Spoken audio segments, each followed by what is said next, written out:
Screen দেখতে পাচ্ছ তো?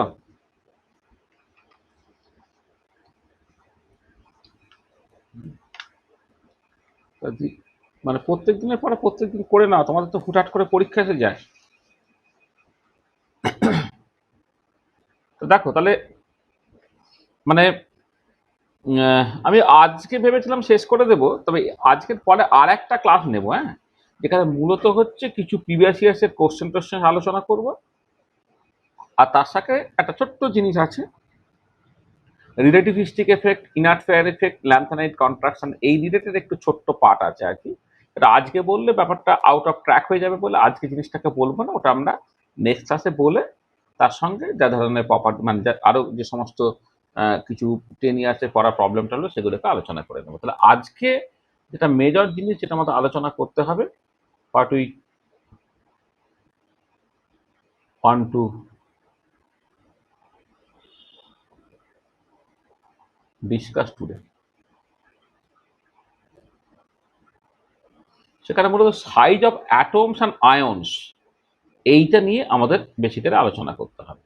এবার size of atoms and ions, এইটা কিন্তু একটা ইট ইজ বা মানে it is a periodic property, এটা খুব ইম্পর্টেন্ট।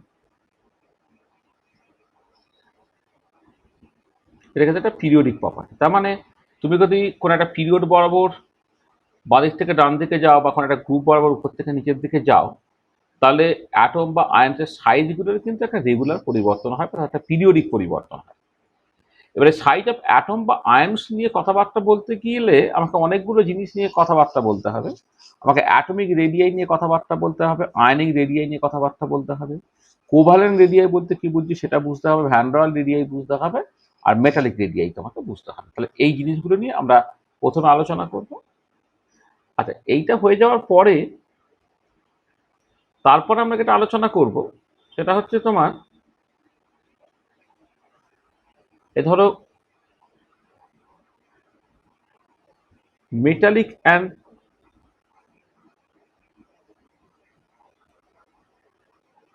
নন মেটালিক ক্যারেক্টার্স বলতে আমি কি দেখছি, হ্যাঁ, সেটা একটা পিরিয়ডিক প্রপার্টি আর কি। মেটালিক বা নন মেটালিক ক্যারেক্টার্স আমি দেখব।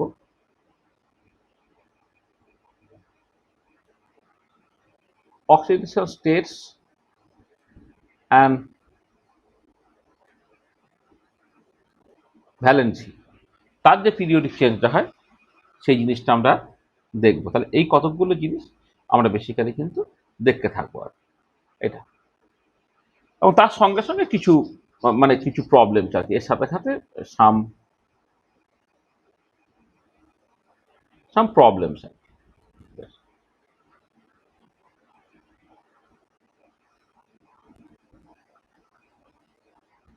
প্রবলেমস নিয়ে তারপর আমি কথাবার্তা বলবো।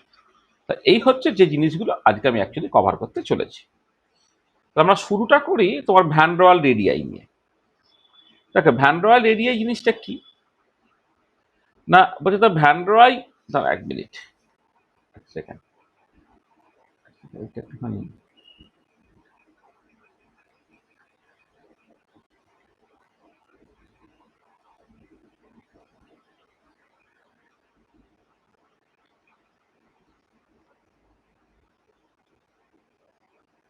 এটা হয়েছে কি আমার এটা কিন্তু খারাপ হয়ে গেছে, এই জন্য বাঁ দিকের লেখাটা তুমি দেখতে পাবে না।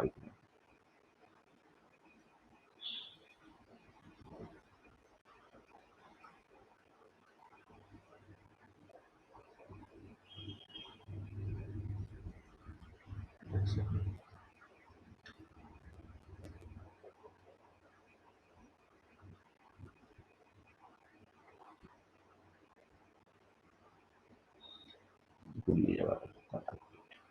তুমি হয়তো দেখতে পাবে, আমার একটু দেখতে অসুবিধা হয় বলে আমি একটুখানি করে দিলাম। মানে আমার ওই কম্পিউটার স্ক্রিনটা এই বাঁদিকটা একটু ডার্ক স্পট হয়ে গেছে, সেই জায়গাটা কোনো লেখা থাকলে আমি কিছু দেখতে পাই। দেখো তোমাদের তো সেই মানে স্ক্রিনটা যে ডার্ক কাটা কালো দাগ হচ্ছে, তোমরা তো সেটা দেখতে পারো, তোমরা তো পরিষ্কারই দেখো নাকি? ও, আমার আসলে কি হচ্ছে, একটা কয়েন সামাও রয়ে গিয়েছিল, সেই কয়েনটা সমেত না বন্ধ করে দিয়েছিলাম। এবার ওই যেটা ক্যাপস লক যে পার্টটা সেই পার্টটা দেবে গেছে, এবং মানে কম এতে তোমার ল্যাপটপের যে স্ক্রিনটা, সেই স্ক্রিনের একটা একদম সেই একটা বড় কয়েনের মতো কতটুখানি জায়গা হয়, ততটুকু জায়গা পুরো কালো হয়ে গেছে। কিন্তু এমনিতে বাকিটা সব ঠিক আছে, ওই না পাল্টাচ্ছি না পাল্টাচ্ছি কিছু। তো চলো আমরা শুরু করি ভ্যান ডের ওয়াল রেডিয়াই নিয়ে। তাহলে অনেকগুলো রেডিয়াই নিয়ে তোমাকে কথাবার্তা বলতে হবে, তার মধ্যে মোস্ট প্রিমিটিভ যেটা সেটা হচ্ছে ভ্যান ডের ওয়াল রেডিয়াই। তা ভ্যান ডের ওয়াল রেডিয়াইটা কি দেখো, ধরো যদি কোনো দুটো নন বন্ডেড অ্যাটম থাকে, হ্যাঁ, নন বন্ডেড অ্যাটম তাদের যে ইন্টারনিউক্লিয়ার সেপারেশন, সেইটাই হচ্ছে বেসিক্যালি ভ্যান ডের ওয়াল রেডিয়াই। মানে আমি ধরে নিই যে অ্যাটমগুলো মানে একজন হার্ড স্ফিয়ার, এটাকে হার্ড স্ফিয়ার মডেল বলে। অ্যাটমগুলো যদি হার্ড স্ফিয়ার হয়, তাহলে এই দুটো অ্যাটম তাদের মধ্যে কিন্তু অ্যাকচুয়ালি কোনো ওভারল্যাপ না, এটা হচ্ছে নন বন্ডেড অ্যাটম। এই নন বন্ডেড অ্যাটমের দুটো যে সেন্টার তাদের মধ্যে যে সেপারেশনটা, সেটাই বেসিক্যালি হচ্ছে তোমার ভ্যান ডের ওয়াল রেডিয়াই। আচ্ছা দেখো, সরি সরি সরি, এই ইন্টারমলিকুলার সেপারেশন অর্ধেক যেটা, মানে তাদের যে ইন্টার নিউক্লিয়ার যে সেপারেশনটা তার অর্ধেকটা হচ্ছে বেসিক্যালি তোমার ভ্যান ডের ওয়াল রেডিয়াই। তাহলে দেখো কি বলা হচ্ছে না, ভ্যান ডের ওয়ালস রেডিয়াস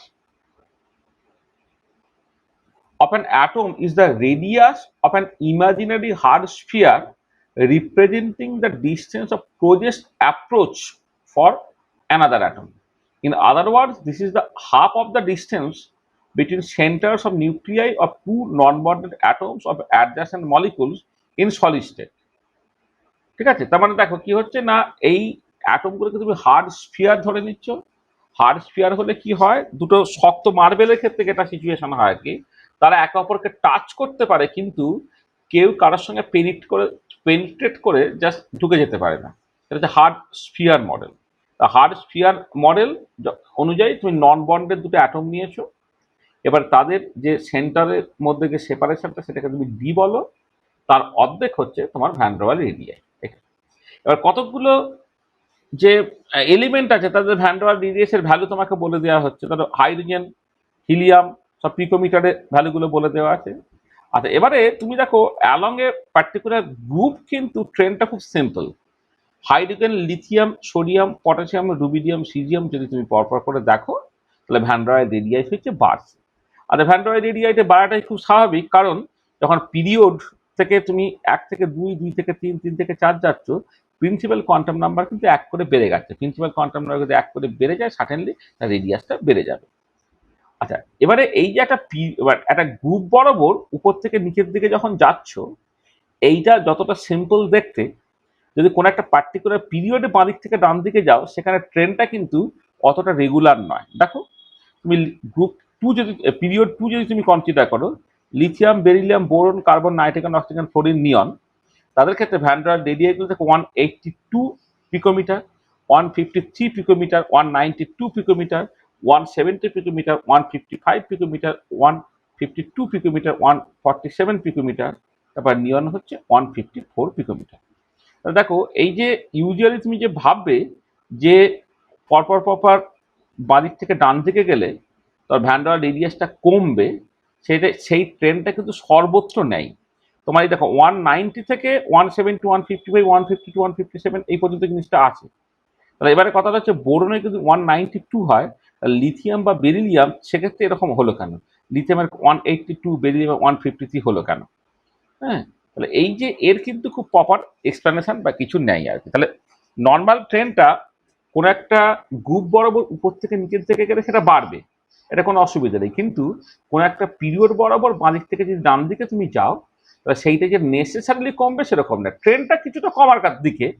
এই 192, 170, 155, 152, 147 নিয়নের, তার ক্ষেত্রে যেহেতু ফুলফিল্ড স্টেবল ইলেকট্রনিক কনফিগারেশন হঠাৎ করে সে একটুখানি ফুলে যায়, এইটা সেখানে নিয়নের ক্ষেত্রে একটু বেড়ে যাবে, এবং ইনার গ্যাসের ক্ষেত্রে সবসময় একটু অ্যাবনর্মালিটি তুমি দেখতে পাও, সেটা অসুবিধে কিছু নেই। মানে বোরন থেকে ব্যাপারটা কোনো অসুবিধা নেই, কিন্তু লিথিয়াম থেকে যখন বেরিলিয়ামে গেলাম, তখন হচ্ছে যে এই যে বেড়ে গেল, তারপর যখন বোরনে যাচ্ছি, সরি বেরিলিয়াম থেকে বোরনে গেলাম দেখো কমে গেল, আর বেরিলিয়াম থেকে বোরনে গেলে হঠাৎ করে যে বেড়ে যাচ্ছে, এর কিন্তু প্রপার কোনো এক্সপ্লেনেশন তুমি দিতে পারবে না।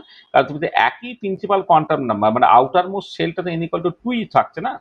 তারপর তোমার ইউজুয়ালি কি হয়, বাঁদিক থেকে ডান দিকে যখন যাও, তখন এফেক্টিভ নিউক্লিয়ার চার্জ বাড়ে বলে অ্যাটমটা অ্যাকচুয়ালি সংকুচিত হয়ে যাওয়ার কথা। সংকুচিত হয়ে যাওয়ার কথা সত্ত্বেও কিন্তু বেরিলিয়ামের থেকে বোরনের ক্ষেত্রে যখন গেলে এটা অনেকটা বেড়ে গেল আর কি। এটা এখানে তার প্রপার কোনো এক্সপ্লেনেশন নেই। আচ্ছা, এবারে van der Waals volume is the volume occupied by an individual atom আর molecule. If RW be the van der Waals radius, then van der Waals volume VW can be calculated as VW equal to 4/3 RW cube. এটা তাহলে দেখো, তাহলে van der Waals area সম্বন্ধে তুমি এটা বুঝলে যে দুটো নন বন্ডেড অ্যাটম তাদের মধ্যে যে সেপারেশনটা তার অর্ধেক হচ্ছে তোমার basically van der Waals area. কতগুলো এলিমেন্টের ভ্যান der Waals রেডিয়াসের ভ্যালু বলে দেওয়া হয়েছে, কোন একটা গ্রুপ বরাবর উপর থেকে নিচের দিকে গেলে van der Waals radius as usual বাড়বে, আর একটা করে নতুন প্রিন্সিপাল কোয়ান্টাম নাম্বার চলে আসছে বলে বাঁ দিক থেকে ডান দিকে যখন যাচ্ছিস ইউজুয়ালি সেটা ভ্যান der Waals রেডিয়াসটা কমার কথা, কিন্তু কিছু এক্সেপশন তুমি দেখতে পাবে। এইটা আচ্ছা, নেক্সট চলে এসো মেটালিক রেডিয়াই। মেটালিক রেডিয়ার ক্ষেত্রে সেটা শুধুমাত্র মেটালের ক্ষেত্রেই প্রযোজ্য। আচ্ছা, মেটালের ক্ষেত্রে একটা স্পেশাল কাইন্ড অফ বন্ড আর তাকে মেটালিক বন্ডিং বলা হচ্ছে, ঠিক আছে। মেটালিক বন্ডিংটা হয়তো তুমি অন্য বিভিন্ন রকম থিওরি দিয়ে এক্সপ্লেন করতে পারো, কিন্তু মেটালের ক্ষেত্রে যে বন্ডিংটা সেটা বেসিক্যালি মেটালিক বন্ডিং। এবং মেটালিক বন্ডিং হওয়ার জন্য কিছুটা হলেও অ্যাটলিস্ট ওভারল্যাপ হচ্ছে, এবং কিছুটা ওভারল্যাপ হয়ে গেলে যত দেখো মেটালিক বন্ডিং এ আবদ্ধ দুটো যে মেটাল অ্যাটমস আছে তাদের সেন্টারের মধ্যে যে সেপারেশনটা তার অর্ধেক হচ্ছে তোমার মেটালিক রেডিয়াস। তাহলে for metals the metallic radius is defined as half of the experimental determined distance between the centre of two nearest neighbour atoms in solid state metallic lattice. তাহলে দেখো এই মেটালিক র্যাডিস, তাহলে তুমি যেটা দেখলে যে যখন একটা একটা মেটালিক বন্ডিং তৈরি হচ্ছে সেটা তো সাম কাইন্ড অফ, তুমি ধরো ব্যান্ড থিওরি বা থেকে যদি কনসিডার করো সেটা তো তোমার বেসিক্যালি কোভ্যালেন্ট বন্ডিং এর মতোই, কিছুটা ওভারল্যাপ থাকছে। ওভারল্যাপ যদি থেকে যায় তাহলে ভ্যান der Waals রেডিয়াসের ক্ষেত্রে যা হবে মেটালিক রেডিয়াসটা তাকে সার্টেনলি তোমার কমে যেতে হবে, কারণ এই যে ওভারল্যাপটা করতে বলে। আগেরটা কি হার্ড স্পিয়ার মডেল, দেখো দুজনকে জাস্ট একে অপরকে টাচ করেছিল, এখন যেন অ্যাজিভ যেন ওভারল্যাপের জন্য কিছু কিছু পেনিট্রেট করে যাচ্ছে, পেনিট্রেট করে যাচ্ছে বলে মেটালিক রেডিয়াসটা হচ্ছে ভ্যান der Waals রেডিয়াসের থেকে তোমার কমে যাবে। আচ্ছা, এবারে তুমি যখন মেটালিক ক্রিস্টালটাকে কনসিডার করছো তার কোঅর্ডিনেশন নাম্বারটা কি, 12 না 8 না 6 না 4, তার মতো করে তাদের রিলেটিভ রেডিয়াসটা ঠিক হয়ে যায়। তুমি যদি 12 ধরো, যেটা বেসিক্যালি এফসিসির ক্ষেত্রে হয়, সেটা কিন্তু 1 ধরে নাও, তাহলে কোঅর্ডিনেশন নাম্বার যখন কমে গেল 8 হলো, তখন রিলেটিভ রেডিয়াসটা 0.97 হয়ে যাবে, যখন 6 হয়ে যাবে 0.96 হয়ে যাবে, 4 হয়ে গেলে 0.88 হয়ে যাবে, অ্যান্ড সো অন। তার মানে ধরো 12 কোঅর্ডিনেটেড কোন একটা মেটালিক সলিড আছে, সেক্ষেত্রে তোমার যদি এটা 1 হয়, মানে তোমার মেটালিক রেডিয়াসটা কিন্তু 1 হয়, সেটাই যদি তোমার অক্টা কোঅর্ডিনেটেড হতে পারে যেমন বিসিসির ক্ষেত্রে হয়, তখন সেটা দেখো কমে গেছে 0.97 হয়ে যাচ্ছে। 6 যদি সিম্পল কিউবের ক্ষেত্রে হয় তখন দেখো 0.94 হয়ে যাচ্ছে, অ্যান্ড সো অন। তাহলে এইটা কোঅর্ডিনেশন নাম্বারের উপরে নির্ভর করবে। আচ্ছা, আমি যদি 12 কোঅর্ডিনেটেড যে সমস্ত মানে মেটাল অ্যাটমস গুলো আছে তাদের রেডিয়াসটা যদি আমি কম্পেয়ার করি, দেখো লিথিয়াম মানে যারা মেটাল হিসেবে থাকে তাদের জন্যই শুধুমাত্র এই টেবিলটা থাকবে, হাইড্রোজেন বা হিলিয়ামের ক্ষেত্রে দেখো সেই টেবিলটা নেই, বা হ্যালোজেন গুলোর ক্ষেত্রে কিন্তু সেই টেবিলটা নেই। তাহলে টেবিলটা কাদের ক্ষেত্রে আছে, যারা মেটালিক বন্ডিং তৈরি করতে পারে, লিথিয়াম বেরিলিয়াম করে, সোডিয়াম ম্যাগনেসিয়াম অ্যালুমিনিয়াম করে, বা potassium calcium scandium titanium vanadium chromium manganese iron cobalt nickel copper zinc gallium germanium পর্যন্ত করে, অ্যান্ড সো অন। এবার এখানে খেয়াল করে দেখো, তুমি জাস্ট একটা এক্সাম্পল দেখো, লিথিয়ামের ক্ষেত্রে যেখানে 182 পিকোমিটার ছিল, এখানে লিথিয়ামটা 157 পিকোমিটার। বেরিলিয়ামের ক্ষেত্রে যেখানে তোমার 153 পিকোমিটার ছিল, এখানে সেটা হয়ে যাচ্ছে 112 পিকোমিটার। মানে পরিষ্কার বোঝা গেছে মেটালিক রেডিয়াসটা ভ্যান der Waals রেডিয়াসের থেকে কমে যাচ্ছে। তার কারণটা হচ্ছে মেটালিক রেডিয়াসের ক্ষেত্রে একটা ওভারল্যাপ হচ্ছে বলে দুটো সেন্টারের মধ্যে ডিস্টেন্সটা অ্যাকচুয়ালি তোমার কমে গেল, ডিস্টেন্সটা কমে গেল বলে হচ্ছে মেটালিক রেডিয়াসটা অ্যাকচুয়ালি কিন্তু কমে যাচ্ছে। এটা মেটালিক রেডিয়াস সেটা ভ্যান der Waals রেডিয়াসের থেকে তোমার কম হবে। এবং 12 কোঅর্ডিনেটেড যদি তুমি কোনো মেটাল কনসিডার করো তাহলে তার এই টেবিলটা আমি দিয়ে দিলাম। এবং এই টেবিলে দেখো, যেহেতু সবাই মেটাল তৈরি করে না, মানে সবাই যেহেতু ওরকম মেটাল নয়, সেখানে মেটালিক বন্ডিং সবাইয়ের ক্ষেত্রে হয় না, সেখানে এই যে লিস্টটা, সেই লিস্টের মধ্যে সমস্ত যে তোমার পিরিয়ডিক এলিমেন্টস যতগুলো আছে প্রত্যেকেই থাকবে সেরকম না, এখানে শুধুমাত্র মেটালগুলিকেই লেখা হয়েছে। এবার তুমি কতগুলো ট্রেন সার্টেনলি দেখতে পারো, ধরো স্ক্যান্ডিয়াম থেকে তুমি যদি জিঙ্ক পর্যন্ত যাও, দেখো scandium titanium vanadium chromium manganese iron cobalt nickel copper zinc, আর জিঙ্ক পর্যন্ত আমি বলছি। দেখো স্ক্যান্ডিয়াম 164, টাইটেনিয়াম 147, 135, 129, এই পর্যন্ত নর্মাল ট্রেন ছিল, মানে ম্যাঙ্গানিজটা হঠাৎ করে বেড়ে গেল। এটা ম্যাঙ্গানিজের যে হাফ ফ্রি ইলেকট্রনিক কনফিগারেশন থাকে সেখানে সে কিছুটা স্টেবিলিটি পেয়ে যায়, সেখানে তার মেটালিক রেডিয়াসটা ফুলে ফেপে গেছে। তারপরে আবার iron, cobalt, nickel, copper, zinc যখন তুমি আস্তে আস্তে গাচ্ছ, সেখানেও দেখো একটা কমপ্লিটলি ফুল ইলেকট্রনিক কনফিগারেশন আস্তে আস্তে গাচ্ছে। জিঙ্কের ক্ষেত্রে সত্যি কমপ্লিটলি ফুল ইলেকট্রনিক কনফিগারেশন। কপারের ক্ষেত্রে তুমি চাইলে তুমি ওই মানে চাইলে মানে basically ground state electronic configuration d অরবিটালে তোমার পুরো ইলেকট্রনটাই মানে ফুল ফিল্ডটি থেকে যাচ্ছে আর কি। এটা তারা হচ্ছে একটা এক্সট্রা স্টেবিলিটি পেয়ে যাচ্ছে, বলে তাদের সাইজটা হচ্ছে তোমার বড় হয়ে যাচ্ছে। তখন এখানে দেখো নর্মাল ট্রেনটা যদি দেখো বাঁ দিক থেকে ডান দিকে গেলে পার্টিকুলার ট্রানজিশন এলিমেন্টগুলোর ক্ষেত্রে আছে, নর্মাল ট্রেনটা যদি খুব কোয়ালিটিভ ভাবো বাঁ দিক থেকে ডান দিকে গেলে মেটালিক রেডিয়াসটা কমে যায়। কিন্তু বেশ কিছু এক্সেপশনস আছে, সেই এক্সেপশনের অরিজিনগুলো মূলত দেখবে ফুল ফিল, হাফ ফিল এইসব গল্প থেকেই মূলত আসছে। আর যদি কোনো একটা গ্রুপ বরাবর উপর থেকে নিচের দিকে যাই, যেমন গ্রুপ 1 মানে অ্যালকালি মেটাল এবং অ্যালকালি আর্থ মেটাল, সেগুলো তোমাকে উল্লেখ করতেই হয়। তাতে নর্মাল ট্রেনটা তুমি পরিষ্কার দেখতে পাচ্ছ, এটা বাড়ছে। Lithium, sodium, potassium, rubidium, caesium দেখো পরপর করে বেড়েছে, বা beryllium, magnesium, calcium, strontium, barium দেখো উপর থেকে নিচে পরপর করে বেড়েছে। তাহলে মেটালিক রেডিয়াস জিনিসটা বুঝতে পারলে, এবং মেটালিক রেডিয়াসটা যে কেন ভ্যান ডার ওয়াল রেডিয়াসের থেকে কম হচ্ছে এটা পরিষ্কার তো। মানে ভ্যান ডার ওয়াল রেডিয়াস এবং মেটালিক রেডিয়াসের মধ্যে মূল তফাৎ তো তোমার কাছে পরিষ্কার হয়ে যাচ্ছে তো, কোনো অসুবিধা আছে?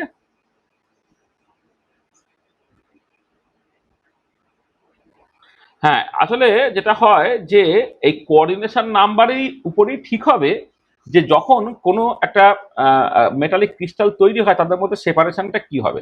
ধরো তোমাকে একটা এক্সাম্পল দিই। ধরো তুমি এখানে 1 মিনিট সেভ হচ্ছে, সেভ করে নিয়ে নিচ্ছি। তোমরা যদি সলিড স্টেট পড়ো,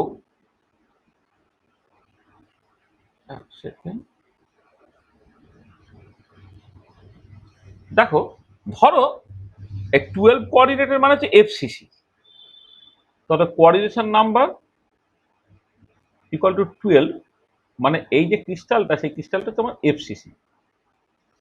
আর এফসিসির ক্ষেত্রে কি হচ্ছে দেখো, এফসিসির ক্ষেত্রে তোমার মানে এফসিসি ক্রিস্টাল মানে ফেস সেন্টার কিউব, এফসিসি মানে ফেস সেন্টার কিউব।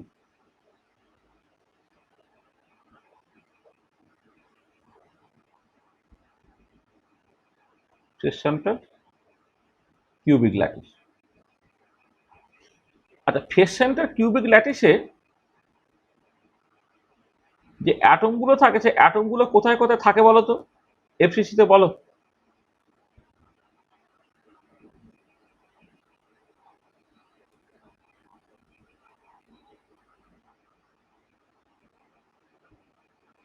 এফসিসিতে অ্যাটমগুলো কোথায় থাকে জানো?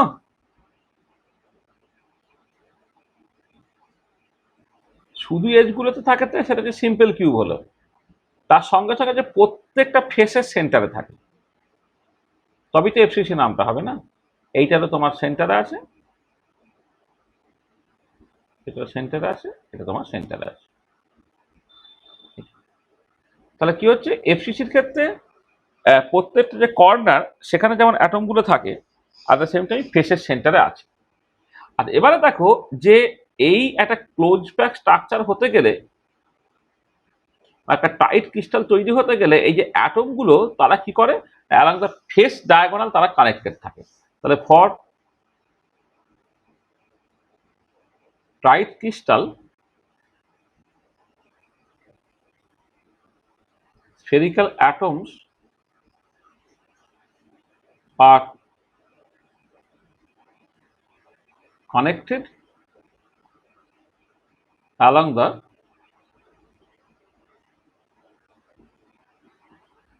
body diagonal.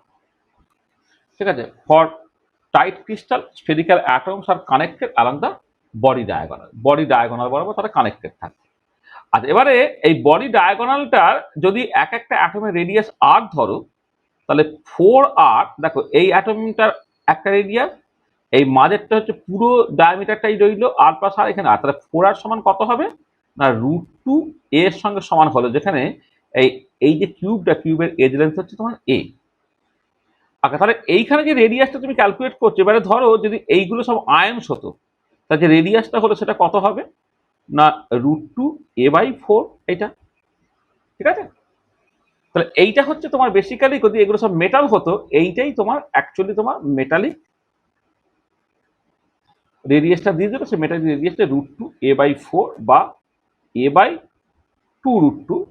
এটা হচ্ছে তোমার ক্রিস্টাল টু ক্রিস্টাল, মানে কার ক্রিস্টাল তুমি কনসিডার করছো। এই যে এখানে যে বিভিন্ন এলিমেন্টের তুমি মেটালিক বন্ডিং এর কথা ভাবছো না, তাহলে বিভিন্ন এলিমেন্টের জন্য তোমার এর ভ্যালুটাকে পাল্টাবে, সেই মতো করে রেডিয়াসটা তোমার পাল্টাবে। এটা কার জন্য হলো না, তোমার এফসিসির জন্য। আচ্ছা, এবারে ধরো তুমি একটা বিসিসি কনসিডার করছো। কোঅর্ডিনেশন নাম্বার তোমার ধরো 8 হলো, যেটা বেসিক্যালি বিসিসি, মানে বডি সেন্টার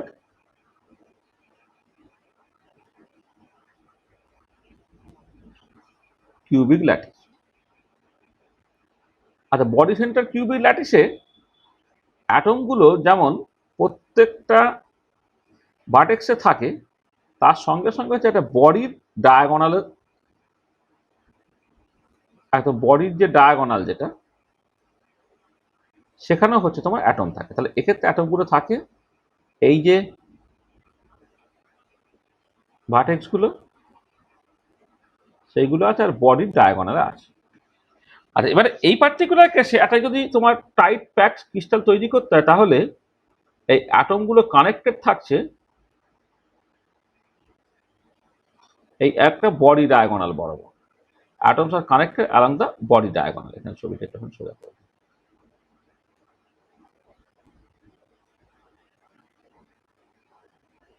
হ্যাঁ,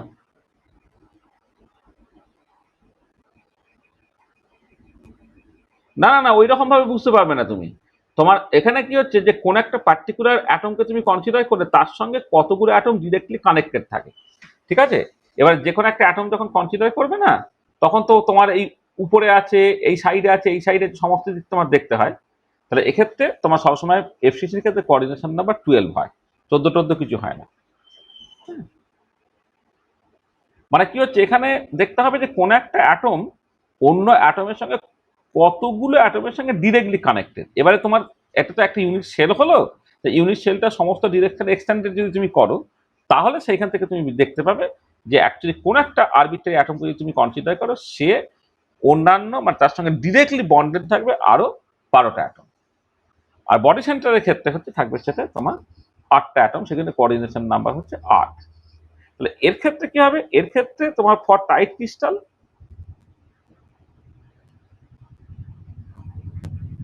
crystal spherical atoms are connected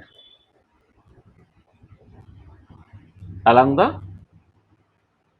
ও আগেরটা আমি তো ভুল লিখেছি, সরি। আগেরটা এটা ফেস ডায়াগোনাল, মানে ফেস ডায়াগোনালটাকে বডি ডায়াগোনাল মুখ থেকে উচ্চারণ হয়ে গেছে। এটা ফেস ডায়াগোনাল আর এটা হচ্ছে বডি ডায়াগোনাল। মানে যে ফেস ডায়াগোনাল বরাবর কানেক্ট, এটা হচ্ছে বডি ডায়াগোনাল বরাবর কানেক্টেড। বডি ডায়াগোনাল বরাবর কানেক্টেড 4 আর সমান কত হচ্ছে, বডি ডায়াগোনাল হচ্ছে √3 × a। সেখান থেকে তুমি যদি 8টাকে ক্যালকুলেট করো, যেটা হচ্ছে মেটালিক রেডিয়াস থেকে, সেটা √3 a/4। এটা হচ্ছে তোমার বিসিসির ক্ষেত্রে। আচ্ছা, এবার সিম্পল কিউব যদি তুমি কনসিডার করো, এক মিনিট,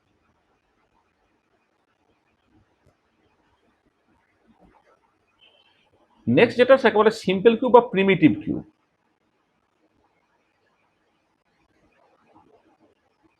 সিম্পল কিউব এসছি, অথবা এটা তুমি বলা হয়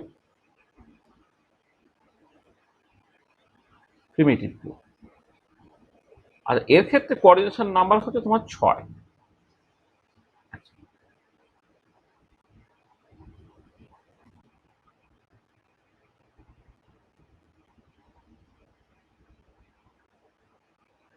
আর সিম্পল কিউব বা প্রিমিটিভ কিউবের ক্ষেত্রে হয় অ্যাটমগুলো শুধুমাত্রই ভার্টেক্সে থাকবে, আর কোথাও থাকবে না। এখানে থাকবে, এখানে থাকবে, এখানে থাকবে, এখানে থাকবে, এখানে থাকবে, এখানে থাকবে, এখানে থাকবে, এখানে থাকবে। এটা সিম্পল কিউব। আচ্ছা, এবারে এইখানে কি হচ্ছে, এইখানে যে অ্যাটমগুলো কানেক্টেড থাকছে, সেই অ্যাটমগুলো কানেক্টেড থাকছে কোন একটা ফেস ডায়াগোনাল বরাবর। এই ধরো, এই ধরো, এইটা হচ্ছে। তাহলে এক্ষেত্রে কি হচ্ছে, অ্যাটমস মানে for tight crystal atoms are connected along the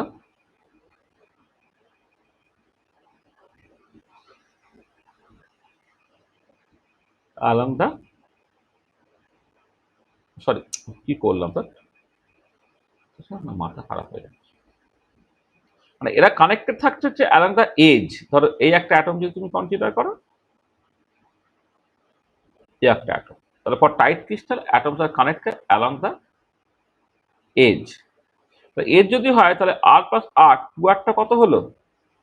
এই যে এজ দেখ, এটা এর সঙ্গে সমান, সেটা আরটা হয়ে যাচ্ছে আবার এ বাই টু। খেয়াল করে দেখো যে সিম্পল কিউবে হলে এই আরটাই হচ্ছে বেসিক্যালি মেটালিক রেডিয়াস, সেটা এ বাই টু হয়, যেখানে কোঅর্ডিনেশন নাম্বারটা হচ্ছে 6। যদি তোমার বিসিসি হয়, যেখানে কোঅর্ডিনেশন নাম্বার 8, সেখানে মেটালিক রেডিয়াসটা হচ্ছে √3 এ বাই 4 হবে। আর যখন কোঅর্ডিনেশন নাম্বার 12, মানে ফেস সেন্টার কিউবিক ল্যাটিস যখন হচ্ছে, তখন তোমার মেটালিক রেডিয়াসটা এ বাই 2√2 হচ্ছে। তাহলে বুঝতে পারলে যে কোঅর্ডিনেশন নাম্বারের উপরে তোমার এই যে ডিস্টেন্সটা বা রেডিয়াসটা কেমন করে নির্ভর করবে। বোঝা গেল? ঠিক আছে।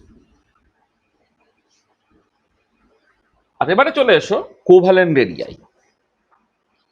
দেখো কোভ্যালেন্ট রেডিয়াই হচ্ছে তোমার যখন সত্যি সত্যি কোনো একটা কোভ্যালেন্ট কম্পাউন্ড তৈরি হচ্ছে, কোভ্যালেন্ট কম্পাউন্ড যখন তৈরি হচ্ছে তখন যে তোমার রেডিয়াসটা আর কি। হ্যাঁ, মানে ধরো এখানটা একটুখানি ইয়ে হয়ে গেছে, 1 মিনিট।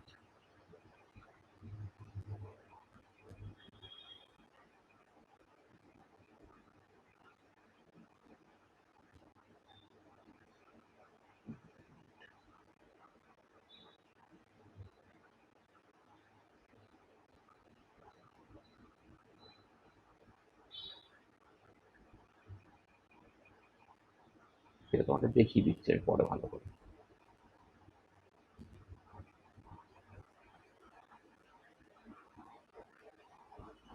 দেখো দেখো, এই যে যখন তুমি কোভ্যালেন্ট রেডিয়াসের কথা বলছো, the covalent radius of an element is defined as half of the internuclear distance between covalently bonded atoms of the same element joined by the single atom।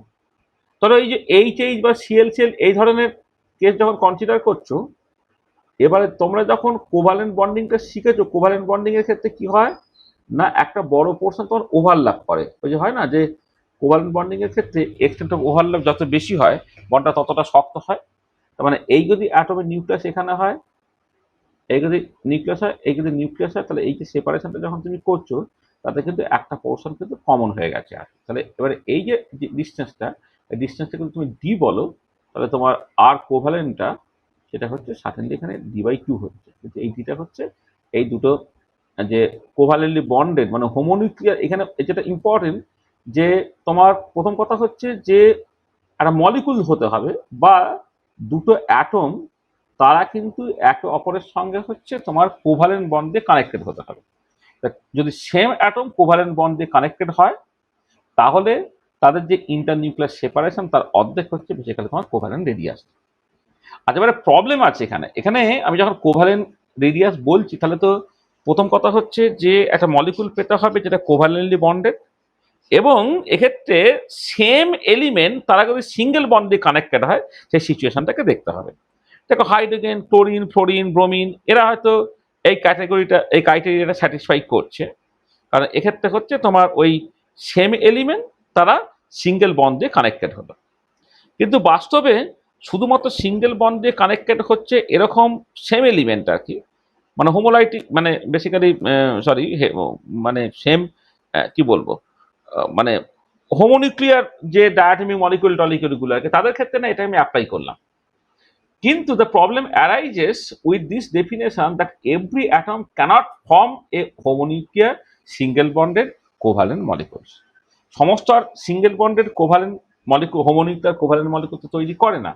যেমন ধর আমি এইচসিএল বা এইচএফ যখন কনসিডার করছি, certainly এখানে same element যুক্ত হয়ে single bond দিয়ে যুক্ত হয়ে তারা এই কম্পাউন্ডগুলো তৈরি করেনি। তারা হোমোনিউক্লিয়ার সিঙ্গেল বন্ডেড কোভালেন্ট মলিকুল নয়, তারা হেটেরোনিউক্লিয়ার সিঙ্গেল বন্ডেড কোভালেন্ট মলিকুল। এটা তোমার ডাবল বন্ড, হ্যানাথানা ইত্যাদি হতে পারে। তাহলে আবার দেখো লাইট আর noble gas atom do not even form bond, তারা বন্ডই তৈরি করে, তার ক্ষেত্রে কোভ্যালেন্ট রেডিয়াই তাদের ক্ষেত্রে আমি বলতেই পারবো না। Covalent radius of helium neon argon are only anticipated from the covalent radii neighbouring non metals. হ্যাঁ, তার যে নেবারিং নন মেটালস গুলো আছে তাই তো তোমার বেসিক্যালি এই সিঙ্গেল বন্ড দিয়ে একটা হোমোনিউক্লিয়ার কোভ্যালেন্ট বন্ড তৈরি করে, তাদের ক্ষেত্রেই আমি জাস্ট রেডিয়াস যেটা পাবো সেটা হচ্ছে তোমার কোভ্যালেন্ট রেডিয়াস। আচ্ছা, এবারে যদি তোমার সত্যি সত্যি হোমোনিউক্লিয়ার ডায়াটমিক মলিকুল হয় তখন আর এ যেটা সেটা আর এ প্লাস আর বি সেটা 2 × আর এ হয়ে যাচ্ছে, সেখান থেকে আর এটা হয়ে যাচ্ছে তোমার কোভ্যালেন্ট রেডিয়াস, মানে এই যে দুটো সেন্টারের মধ্যে দূরত্ব হচ্ছে আর এ। আচ্ছা, এবারে যদি একটা এ হয় একটা বি হয়, তাহলে এইটা যদি ধরো এ অ্যাটম হয়, এটা যদি তোমার বি অ্যাটম হয়, তাহলে কিন্তু দুটো অ্যাটমের রেডিয়াসের যোগফলটাই শুধুমাত্র এ এবং বি এর মধ্যে দূরত্ব, আর এ বিটা হচ্ছে না। তো তখন কি করতে হচ্ছে, দেখো দুটোকে যোগ করলে যেটা হয় তার থেকে একটা পোর্শন বাদ চলে গেল, কতখানি বাদ চলে গেল না, যতখানি পোর্শন তোমার অ্যাকচুয়ালি ওভারল্যাপ হয়ে গেছে, সেটা কথা হয় -9 কাই এ মাইনাস কাই বি, যেখানে কাই এ কাই বি হচ্ছে তোমার রেসপেক্টিভ ইলেকট্রোনেগেটিভিটি। পরবর্তীকালে এই ফর্মুলাটা আরেকটু বেটার ফিটিং দেওয়া হলো, যেখানে এই দুটো হেটেরোনিউক্লিয়ার যে মানে মলিকুল, আগে একটা হেটেরোনিউক্লিয়ার মলিকুল যেখানে দুটো অ্যাটম এ এবং বি তাদের মধ্যে সেপারেশনটা আর একটা বেটার ফর্মুলা দিয়ে লেখা হচ্ছে, সেটা হচ্ছে r A B equal to r A plus r B -7 chi A minus chi B তার স্কোয়ার ইনটু মিটার। তার মানে আগে যেটা ছিল -9 কাই এ মাইনাস কাই বি, এখানে গেল -7 chi A minus chi B তার স্কোয়ার। এটা মানে বেসিক্যালি এখানে যেটা ইম্পর্টেন্ট দেখো, যে তোমার এই যে ইলেকট্রোনেগেটিভিটি ডিফারেন্স যেটা, এই ডিফারেন্স পার্টটা তোমার অ্যাডিশনালি এখানে কন্ট্রিবিউট করে ফেলতে পারছে। যদি সত্যি সত্যি একটা হোমোনিউক্লিয়ার সিঙ্গেল বন্ডের কোভ্যালেন্ট মলিকুল কনসিডার করতে, তাহলে আর যে দুটো সেন্টারের মধ্যে দূরত্ব যদি আর এ বি হয়, তার অর্ধেকটাই হচ্ছে তুমি রেডিয়াসটা পেয়ে গেলে। আগে তোমার এ করো, তোমার যেটা বলে যদি হেটেরোনিউক্লিয়ার ডায়াটমিক মলিকুল হয়, যেমন HCl এইচ ইত্যাদি ইত্যাদি, সেখানে কিন্তু দুটো এই কোভ্যালেন্ট রেডিয়াস শুধুমাত্র যোগ করে ফেললেই হবে না, এটা হবে এই আর এর রেডিয়াস, মানে মানে বেসিক্যালি এই যে অ্যাটমটা এ অ্যাটমটা তার রেডিয়াস প্লাস বি অ্যাটম তাদের রেডিয়াস, তার সঙ্গে কিছুটা পোর্শন কমে যাচ্ছে, এই কতটাখানি পোর্শন কমে যাচ্ছে একটা ফিটিং ফর্মুলা থেকে বের করা হচ্ছে। বিভিন্ন রকমের ফিটিং আছে, আমি কিছু একটা ফিটিং জাস্ট নর্মাল ফিটিং এর কথা বলছি, আর একটু বেটার ফিটিং এর কথা বলছি আর এটা। তাহলে দেখো, তাহলে কোভ্যালেন্ট রেডিয়াস কাকে বলে ব্যাপারটা পরিষ্কার। মানে মেটালিক বন্ডিং যখন বললাম সেখানেও তোমার অ্যাকচুয়ালি ওভারল্যাপ হচ্ছে, কিন্তু সেখানে মেটাল মেটাল বন্ড। আর কোভালেন্ট রেডিয়াই যখন করছি সেখানেও ওভারল্যাপ হচ্ছে, এখানে কিন্তু তোমার ওই মানে দুটো মানে মেটাল নয়, যে যারা কোভালেন্ট বন্ড ইউজুয়ালি তৈরি করে আর কি, হ্যাঁ তাদের, অর্থাৎ যাদের ইলেকট্রনিক ডিফারেন্স বেসিক্যালি কম আর কি, তাদের দিয়ে তোমার যে বন্ডিংটা হচ্ছে সেটা কোভালেন্ট বন্ডিং, সেখানে একটা ওভারল্যাপ হচ্ছে। সেখান থেকে তুমি দেখো কোভালেন্ট রেডিয়াসটাকে বের করে ফেলতে পারবে। দেখো এই জায়গাটা পরিষ্কার, কোনো অসুবিধা আছে?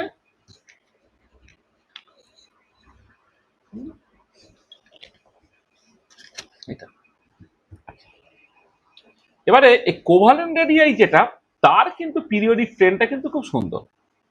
দেখো, এটা তো খুব স্বাভাবিক, কোন একটা পার্টিকুলার গ্রুপে উপর থেকে নিচের দিকে যখন যাচ্ছ, তাহলে কোভালেন্ট রেডিয়াসটা কিন্তু গ্র্যাজুয়ালি বাড়ছে।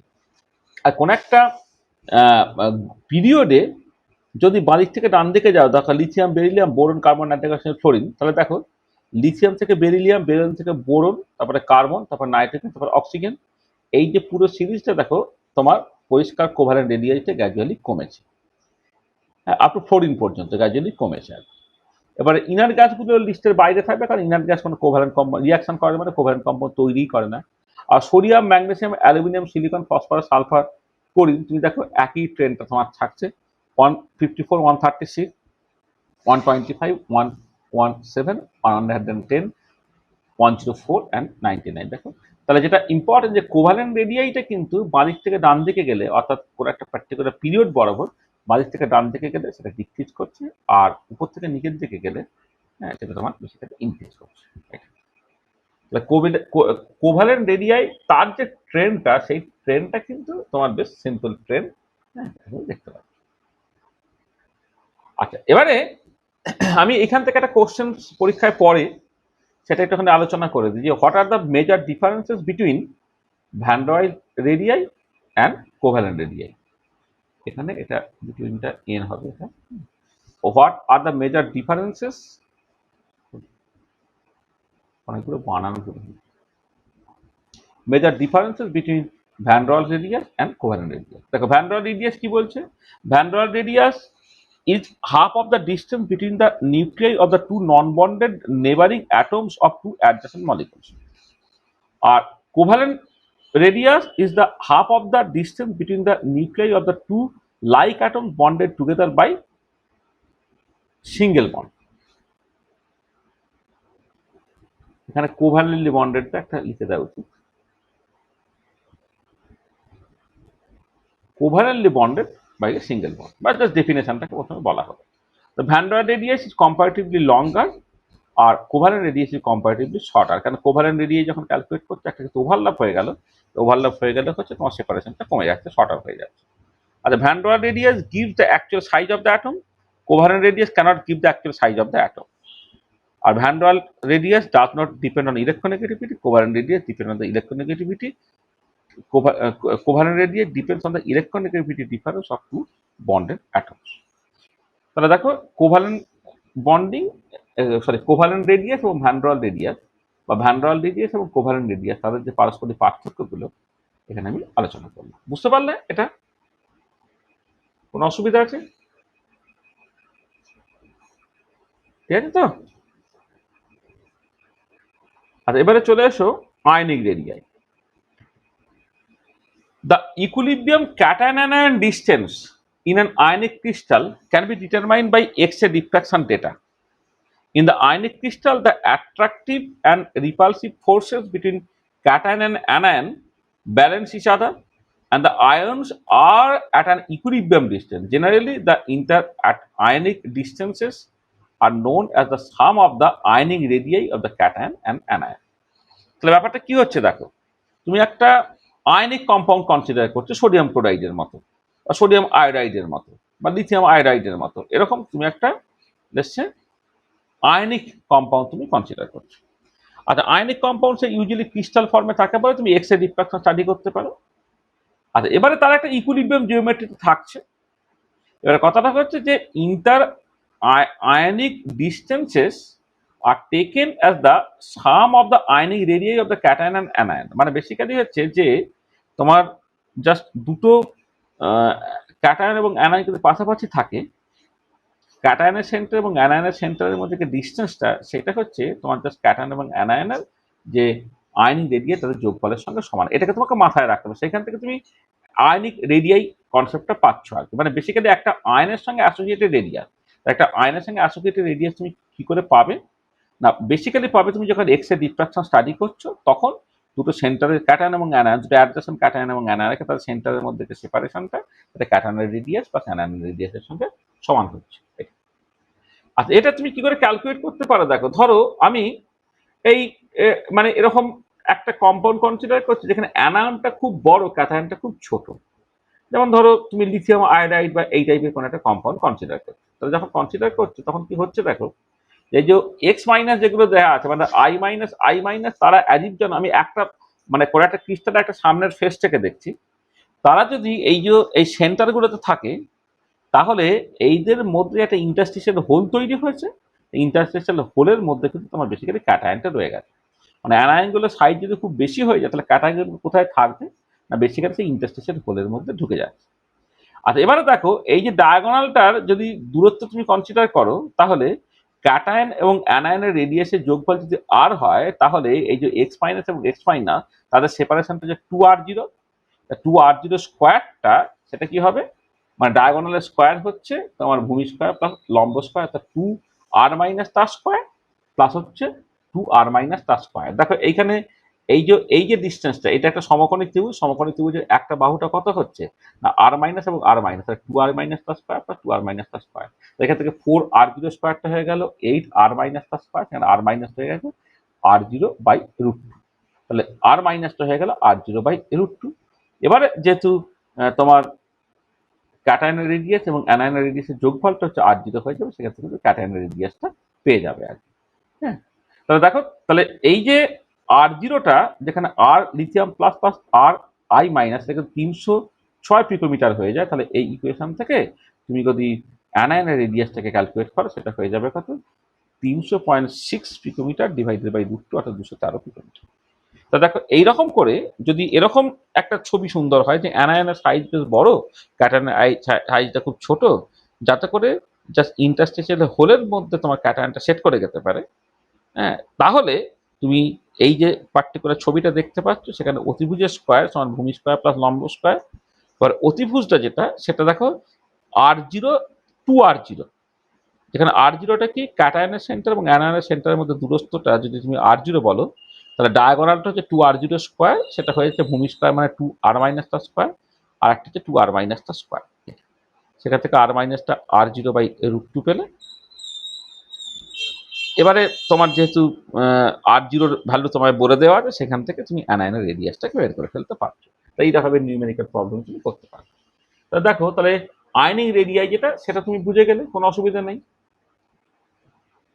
আচ্ছা, এবারে কিছু কমন আয়নের জন্য আমি জাস্ট আয়নিক রেডিয়াই থেকে ক্যালকুলেট করবো, সেটা পাউন্ড স্কেলে করা হচ্ছে, যেখানে 6:6 কোঅর্ডিনেশনটা আছে আর কি। তো দেখো lithium, sodium, potassium, rubidium, caesium, francium এইভাবে যদি তুমি দেখো, তাহলে দেখো আয়নিক রেডিয়াইগুলো পরপর করে তোমার সার্টেনলি বেড়েছে।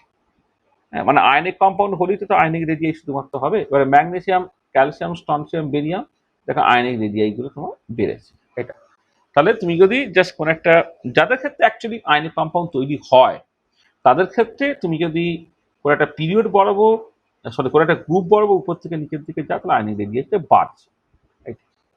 আচ্ছা, এবারে এই পুরো লিস্টের মধ্যে এইচ মাইনাসটাকে খেয়াল করে দেখো, এই যে এইচ মাইনাস যে পার্টটা, সেই মাইনাসটা খেয়াল করে দেখো।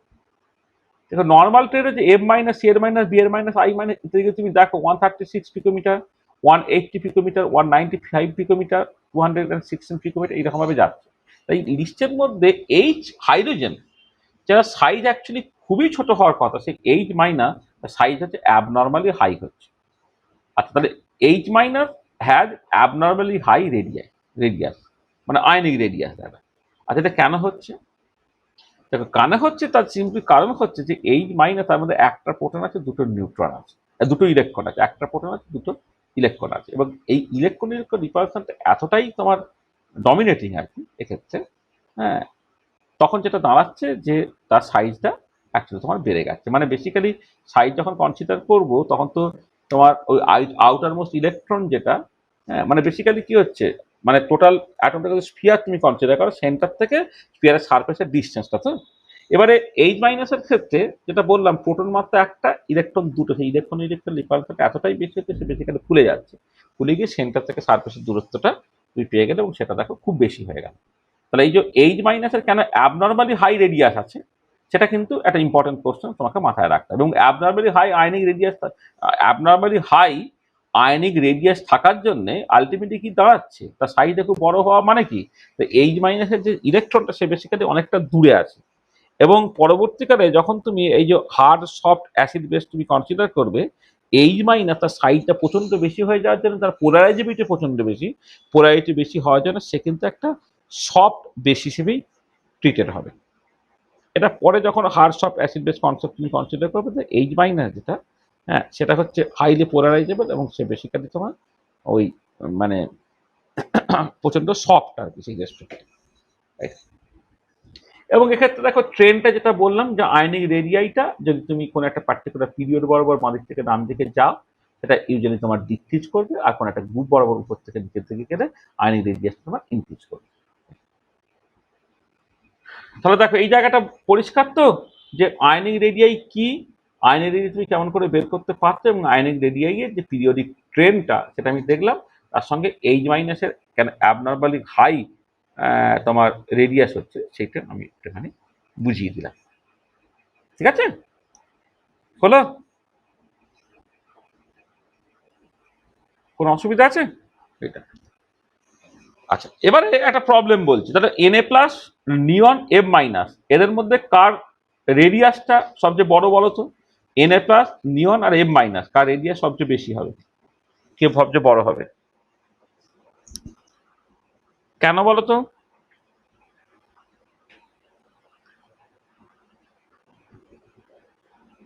একদমই তাই, কেন্দ্রে প্রোটনের সংখ্যা, হ্যাঁ, তিনজন, মানে মানে সোডিয়াম, নিয়ন এবং M-, যেটা, হুম, এদের প্রত্যেকের আইসি ইলেকট্রনে, প্রত্যেকের ইলেকট্রনের সংখ্যাটা সমান। ইলেকট্রনের সংখ্যাটা সমান মানে ক্লিনিং কনস্ট্যান্টটা সমান হয়ে গেল, কিন্তু সোডিয়ামের কেন্দ্রে প্রোটনের সংখ্যা 11টা, নিয়নের 10টা, ফ্লোরিনের 9টা। কারণ জেড মাইনাস সিগমা, সিগমাটা তিনজন সবার ক্ষেত্রে একই, জেড মাইনাস সিগমা যখন করব যার বেসিক্যালি জেড বেশি, জেড মাইনাস সিগমা বেশি, আর জেড মাইনাস সিগমা মানে এফেক্টিভ নিউক্লিয়ার মানে এফেক্টিভ নিউক্লিয়ার চার্জ আর কি বেশি। তো এফেক্টিভ নিউক্লিয়ার চার্জ বেশি করলে সে বাইরে ইলেকট্রন ক্লাউডটাকে সে আরো শক্ত করে আটকে রাখবে বা তাকে নিজের দিকে টানার চেষ্টা করবে, সেই জন্য বেসিক্যালি তার সাইজটা ছোট হয়ে যাবে। সেটা এন প্লাস সাইজ সবচেয়ে ছোট, তারপরে নিয়ন, তারপরে হচ্ছে এম মাইনাস। আচ্ছা, এই যে পিরিয়ডিক ট্রেন দেখো, আর একটা বলি যে compare the size of CL minus argon k plus calcium plus, ওই একই লজিক। এই যে যেটা বলেছো আইসো electronic physics same sigma, but effective nuclear বেশি হয়ে যাওয়ার জন্য জেড এফেক্টিভ, জেড এফেক্টিভ যেটা জেড মাইনাস সিগমা, এটা ক্যালসিয়াম 2+এর ক্ষেত্রে সবচেয়ে বেশি, দেন কে প্লাস, দেন আর্গন, দেন সিএল মাইনাস, এইটা, এবং সেটাই তোমার রিফ্লেক্টেড আছে তাদের সাইজ। আর অ্যাটমিক রেডিয়াই এবং অ্যাটমিক রেডিয়াসের সঙ্গে অ্যাটমিক নাম্বার, তাদের যে কারেকশনগুলো, দেখো কোনো একটা পার্টিকুলার পিরিয়ড যদি তুমি কনসিডার করো, লিথিয়াম থেকে যখন ফ্লোরিনে যাচ্ছ তারা জেনারেলি দেখো কমছে। আচ্ছা, এদিকে তোমার যদি অ্যাটমিক রেডিয়া তার সঙ্গে অ্যাটমিক নাম্বার যখন কম্পেয়ার করছি, এইটা হচ্ছে কোনো একটা পার্টিকুলার গ্রুপে যদি তুমি কনসিডার করো, lithium, sodium, potassium, rubidium, caesium, দেখো ইউজুয়ালি ট্রেন্ডটা তোমার বেড়েছে। বা ফ্লোরিন, ক্লোরিন, ব্রোমিন, আয়রন, দেখো এদের ক্ষেত্রে ট্রেন্ডটা তোমার বেড়েছে। তার মানে এটা দাঁড়াচ্ছে যে কোনো একটা পর্যায় সারণীতে কোনো একটা গ্রুপ বরাবর উপর থেকে নিচের দিকে যদি নামো তো সাইজটা বাড়ছে, আর পর্যায় সারণীতে কোনো একটা পিরিয়ড বরাবর যদি বাঁ দিক থেকে ডান দিকে যায় তখন দেখো জিনিসটা তোমার কমছে। তাহলে যে পিরিয়ডিক ট্রেনটা মুখে বলে গেছে সেটা এখানে আমি জাস্ট একটু দেখি। আচ্ছা, এবারে ল্যান্থানাইডের ক্ষেত্রে আমি ল্যান্থানাইড কন্ট্রাকশন পরের দিন খুব ভালো করে পড়াবো। ল্যান্থানাইডসের ক্ষেত্রে তুমি একটা ইম্পর্টেন্ট পয়েন্ট দেখো যে মেটালিক রেডিয়াই ইন অ্যাংস্ট্রম যখন কনসিডার করছো, সেটা 187, 1.8, 1.8, 1.826, 1.844, 1.81, 1.80, 2.08, 1.80, 1.77, 1.78 and so on এরকম ভাবে চলছে মেটালিক রেডিয়াই। আয়নিক রেডিয়াই যদি তুমি কনসিডার করো, দেখো এটাও তোমার ওই মোরালেস কনস্ট্যান্ট, কিন্তু অল্প অল্প অল্প করে কমছে। আচ্ছা, প্রথম কথা হচ্ছে যে কেন তুমি যখন এই ল্যান্থানাইডস গুলো সেই ল্যান্থানাম থেকে আপ টু লিউটেশিয়াম পর্যন্ত যখন পরপর করে দেখছো, তখন মেটাল আয়নিক রেডিয়াসের নর্মাল ট্রেন্ডটা হচ্ছে তারা দেখো ইউজুয়ালি কমছে। কেন কমছে? কমছে তার কারণটা হচ্ছে যে এই ল্যান্থানাইডের ক্ষেত্রে তুমি যখন ল্যান্থানাম থেকে লিউটেশিয়াম পর্যন্ত কনসিডার করছো, তার ইলেকট্রনিক কনফিগারেশনটা 4f1 to 14।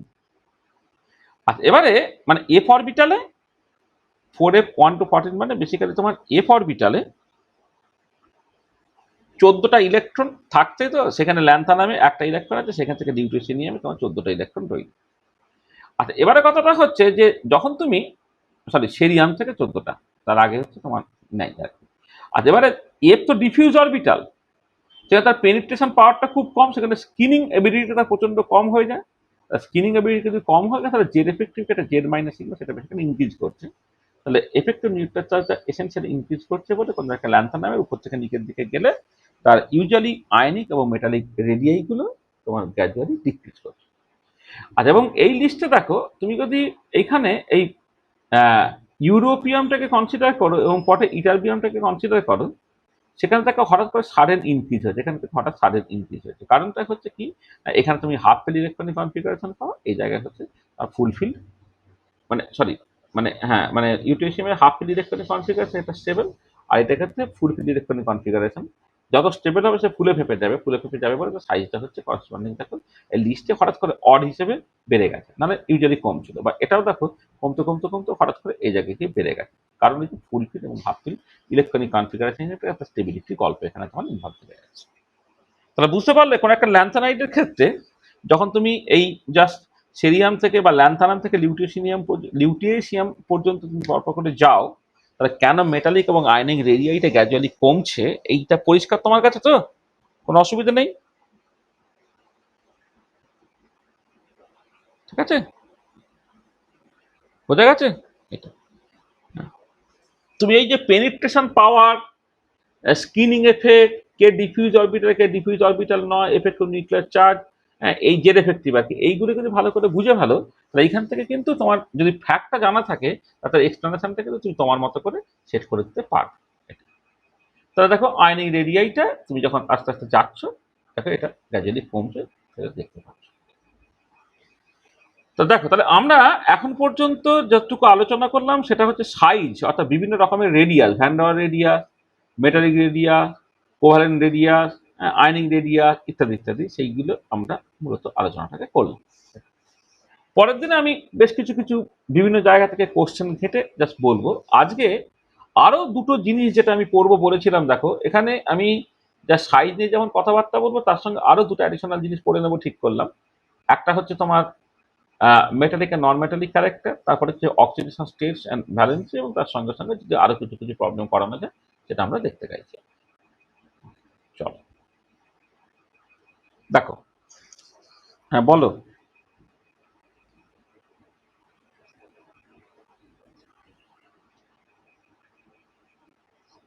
হুম।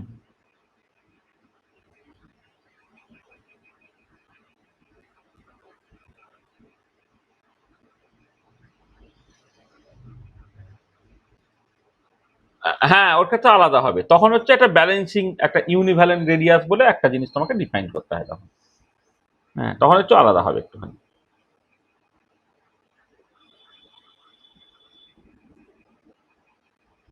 না, যখন সূত্রটা আলাদা হয়ে যাবে। হ্যাঁ, এখানে হচ্ছে যখন তুমি রেডিয়াসটা ডিফাইন করছো, তখন কিন্তু তোমার ওই একদম মানে যেমন ধরো এই পার্টিকুলার কেসে এই কোভালেন্ট বন্ড যখন অ্যামোনিয়ার ক্ষেত্রে তুমি কনসিডার করছো, ধরো অ্যামোনিয়ার ক্ষেত্রে যখন কনসিডার করছো, তখন কি হচ্ছে তোমার এনএইচ বন্ড ধরো তুমি দেখতে চাইছো অ্যামোনিয়ার ক্ষেত্রে, তাহলে এনএইচ বন্ড যখন দেখবে তুমি হচ্ছে এই ফর্মুলাটায় বসাতে হবে। এই যে ধরো আর এবি যেটা, সেটা হচ্ছে r A plus r B minus 9 chi A minus chi B. তুমি হচ্ছে ধরো এর রেডিয়াস কনসিডার করলে, নাইট্রোজেনের রেডিয়াস হলো প্লাস হাইড্রোজেনের রেডিয়াস হলো মাইনাস, এই ফর্মুলাটা ব্যবহার করো, -9 হচ্ছে তাদের ইলেকট্রোনেগেটিভিটি ডিফারেন্স, এইটা তুমি ব্যবহার করো। ঠিক আছে।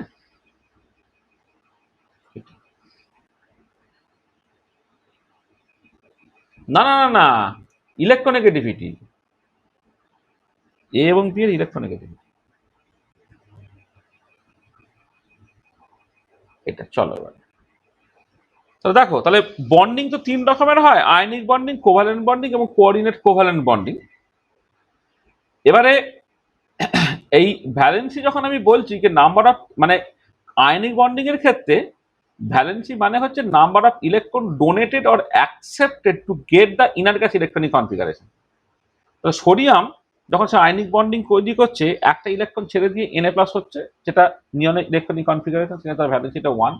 ম্যাগনেসিয়ামের ক্ষেত্রে দুটো ইলেকট্রন ছেড়ে দিয়ে সে ইনার গ্যাসের ইলেকট্রনিক কনফিগারেশন পেতে 4, তার ভ্যালেন্সি 2। অ্যালুমিনিয়ামের ক্ষেত্রে 3 অ্যান্ড সো অন। এটা তাহলে আয়নিক বন্ডিং এর ক্ষেত্রে গ্রুপ 1, গ্রুপ 2 এবং গ্রুপ 3, এই যে এলিমেন্ট গুলো, তারা মূলত হচ্ছে প্রথম দিকে যদি তুমি দেখো, এরা বেসিক্যালি তোমার আয়নিক বন্ডিং তৈরি করে।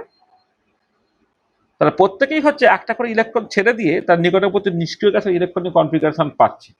বেরিলিয়াম হচ্ছে দুটো করে ইলেকট্রন, মানে গ্রুপ 2 তে কারা আছে, দুটো করে ইলেকট্রন ছেড়ে দিয়ে নিকটবর্তী নিষ্ক্রিয় গ্যাসের ইলেকট্রনিক কনফিগারেশন পাচ্ছে।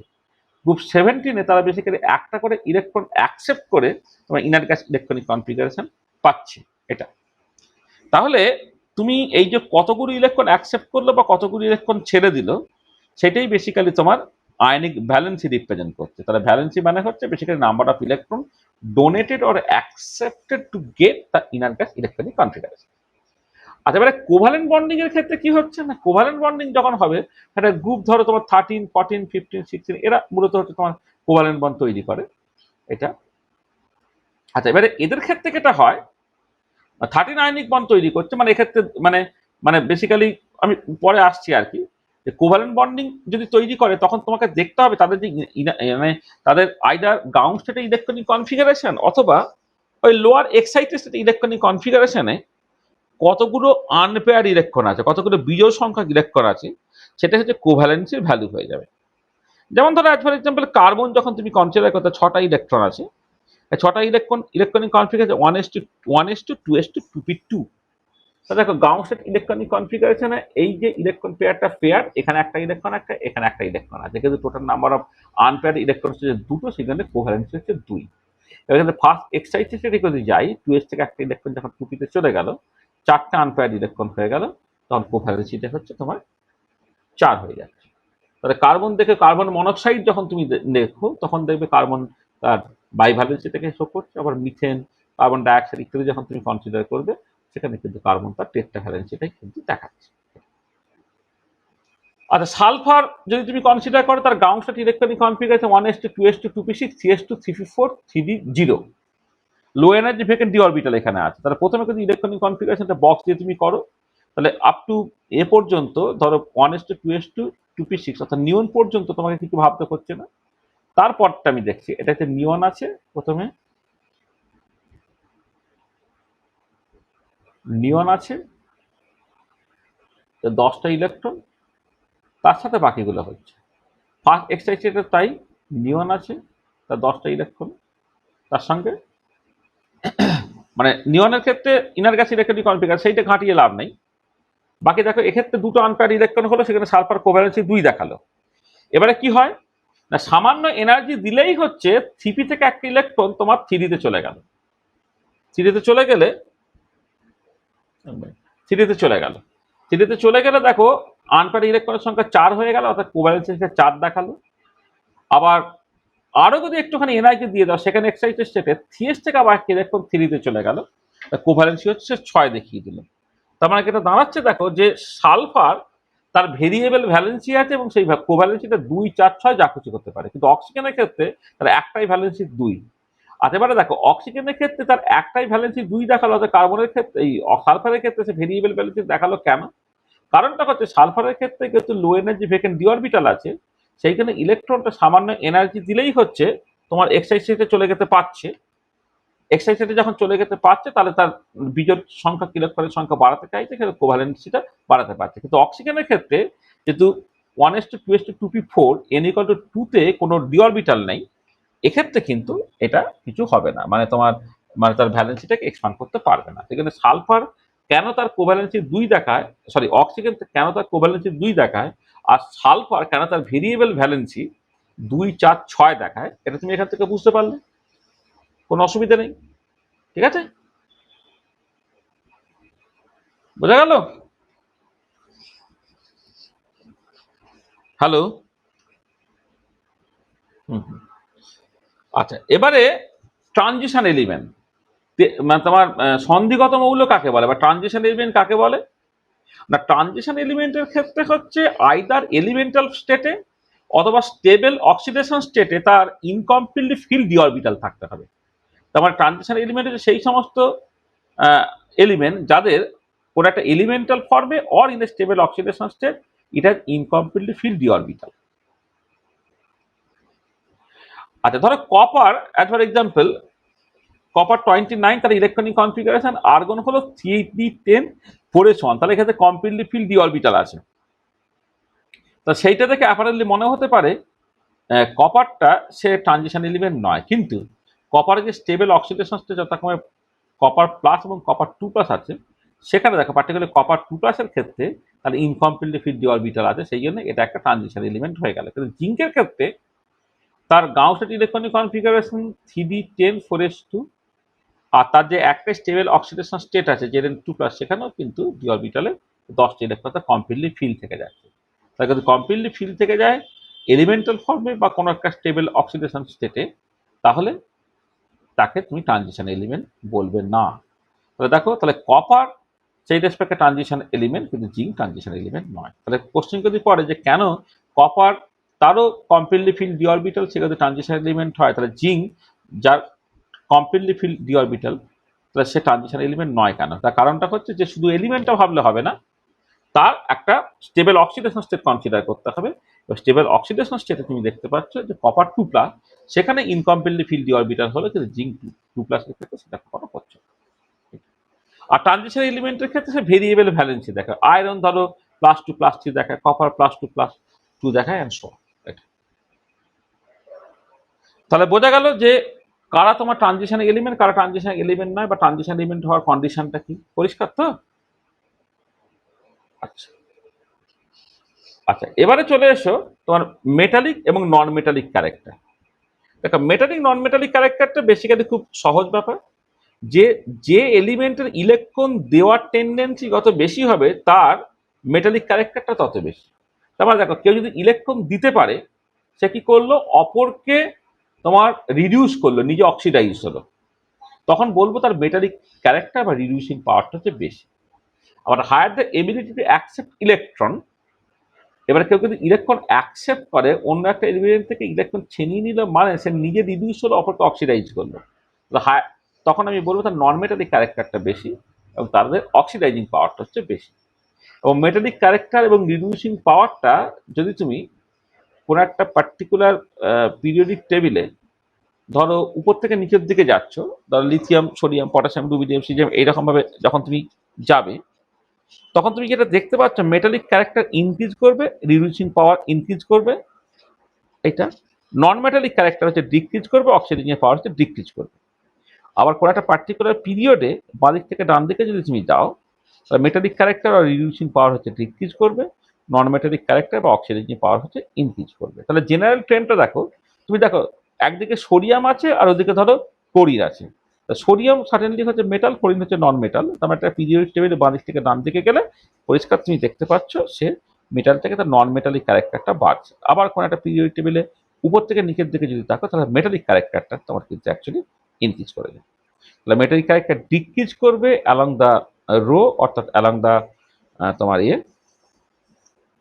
রো মানে হচ্ছে, আমি বরাবর বলছি, মানে তোমার কোনো একটা পিরিয়ডে যখন বাঁ দিক থেকে ডান দিকে যাচ্ছি, হ্যাঁ, তাতে হচ্ছে তুমি দেখতে পাচ্ছ যে মেটালিক ক্যারেক্টার বা রিডিউস, মানে জাস্ট ওই বললাম না, সোডিয়াম থেকে ক্লোরিন, হ্যাঁ, বা লিথিয়াম থেকে তুমি ফ্লোরিন কম্পেয়ার করলেই বুঝতে পারবে তার নন মেটালিক ক্যারেক্টারটা বাড়ছে, বা নন মেটালিক ক্যারেক্টার বা অক্সিডাইজিং পাওয়ারটা পরপর করে বাড়ছে, আর রিডিউসিং পাওয়ার বা মেটালিক ক্যারেক্টারটা তার আস্তে আস্তে ডিক্রিজ করছে। আর পুরো একটা পার্টিকুলার গ্রুপে যদি উপর থেকে নিচের দিকে তুমি যাও, তাহলে মেটালিক ক্যারেক্টার বা রিডিউসিং পাওয়ার ইনক্রিজ করে, আর নন মেটালিক ক্যারেক্টার বা অক্সিডাইজিং পাওয়ারটা হচ্ছে তোমার ডিক্রিজ করে। তাহলে মেটালিক নন মেটালিক ক্যারেক্টারটা বলবো বলেছিলাম, বোঝা গেল, কোনো অসুবিধা নেই, ঠিক আছে, বলো এটা। আচ্ছা আচ্ছা, একটা কোশ্চেন খুব ছোট ছোট দিয়ে দেয়, রিপ্রেজেন্টেটিভ এলিমেন্ট বলতে আমি কি বুঝি। দেখো, elements present in the S and P block except inner gas or periodic table are known as representative element. মানে এস এবং পি ব্লকের এলিমেন্টস গুলো, ইনার গ্যাসগুলোকে বাদ দিয়ে, কারণ তার নাম আলাদা করে ইনার গ্যাস দিয়ে দেওয়া হয়েছে, তারা হচ্ছে রিপ্রেজেন্টেটিভ এলিমেন্টস। এবং তাদের outer most electronic configuration NS1 থেকে NS5 NP5 পর্যন্ত হতে পারে। যেমন দেখো lithium, beryllium, boron, carbon, nitrogen, oxygen, fluorine, এই যে সাতজন, তারা হচ্ছে তোমার রিপ্রেজেন্টেটিভ এলিমেন্ট। দেখো রিপ্রেজেন্টেটিভ এলিমেন্ট, রিপ্রেজেন্টেটিভ এলিমেন্ট কাকে বলে তুমি বুঝে গেলে। আচ্ছা, এছাড়া যে পিরিয়ডিক টেবিলে যে বিভিন্ন গ্রুপগুলো আছে, তাদের বিভিন্ন বিভিন্ন নাম আছে। গ্রুপ 15 তাদেরকে বলে নিকোজেন্স, যেখানে nitrogen, phosphorus, arsenic, antimony, bismuth এরা থাকে। তোমার তারপরে হচ্ছে চ্যালকোজেমস, যেটা group 16 element, oxygen, sulphur, selenium, tellurium, polonium থাকে। Halogens group 17 element, fluorine, chlorine, bromine, iodine, astatine থাকে। Coinage metal, copper, silver, gold, এসব কয়েনেজ মেটাল। এই নামগুলো তোমাকে একটুখানি মনে রাখতে হবে। আচ্ছা, একটা প্রবলেম, এই কাছাকাছি প্রবলেম অলরেডি আমি করে গেছি। N3-O2-M- নিয়ন Na+, Mg2+, অ্যালুমিনিয়াম 3+, এদেরকে তোমাকে অ্যাসেন্ডিং অর্ডার অফ সাইজ তোমাকে সাজাতে হবে। অ্যাসেন্ডিং অর্ডার মানে হচ্ছে তোমার বেসিক্যালি ছোট থেকে বড় এরকম ভাবে সাজাতে হবে। সেটা তুমি এই যে কার সাইজটা সবচেয়ে ছোট, কার সাইজটা সবচেয়ে বড়, এখানে গ্রেটার দ্যান বা লেস দ্যান সাইন ব্যবহার করে তুমি জাস্ট সিম্পলি করে দিতে পারবে। এটা জানো তুমি কি হবে, অ্যালুমিনিয়াম 3+-এর সাইজটা হচ্ছে সবচেয়ে ছোট হবে, আর N3- হবে সবচেয়ে বেশি। ঠিক আছে, পরিষ্কার? তো দেখো, তাহলে আজকে আমি এই পর্যন্তই বললাম।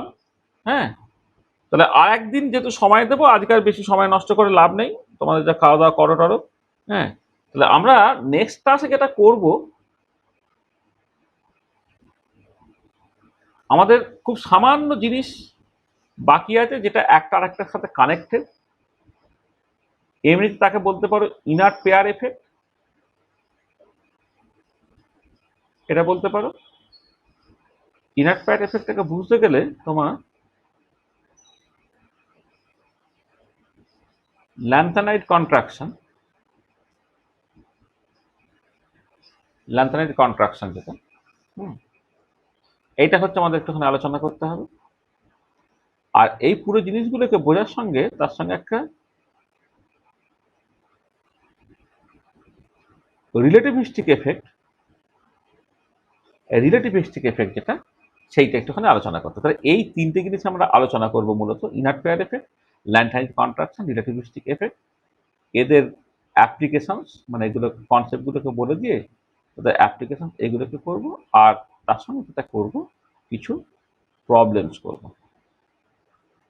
Problems in periodic table and periodic properties.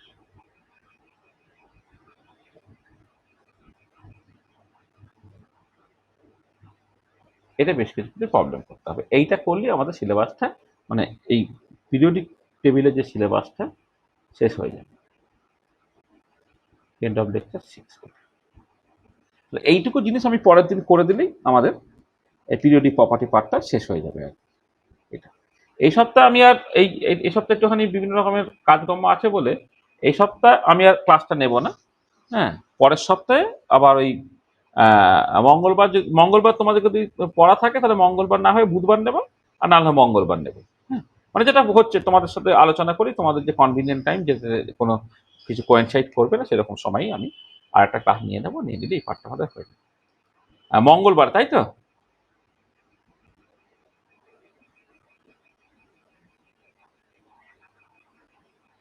কোথায় বলো একবার, কখন কখন কি?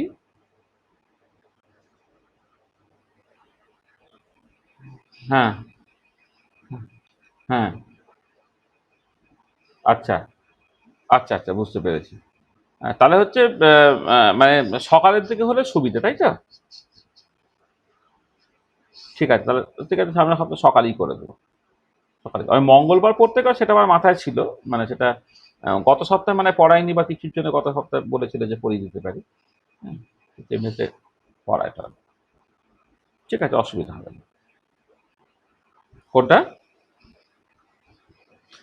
হ্যাঁ, ফিজিক্যালের ক্লাসটা হবে। আচ্ছা, ফিজিক্যালের ক্লাসটা তো ওই যে কোয়ান্টামের ওই যে পার্টটা ওই পর্যন্ত তোমরা করেছো। আচ্ছা, এবারে যেটা, হ্যাঁ, হাইসেনবার্গ আনসার্টেনটি প্রিন্সিপাল পর্যন্ত করেছো, ঠিক আছে তো?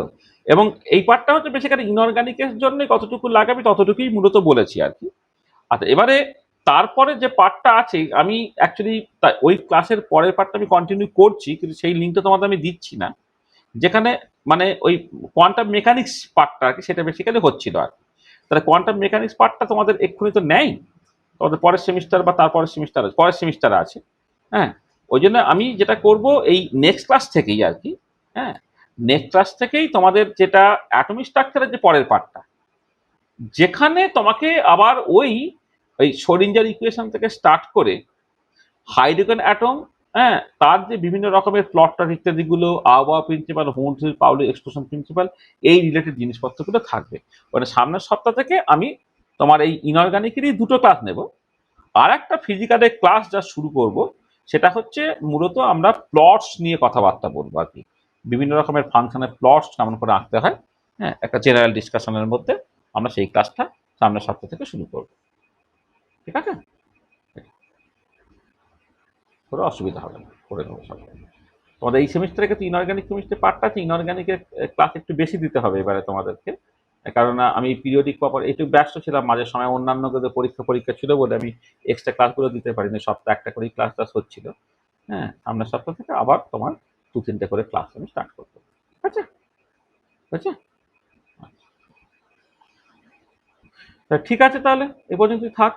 হুম, বেরিয়ে গেলাম।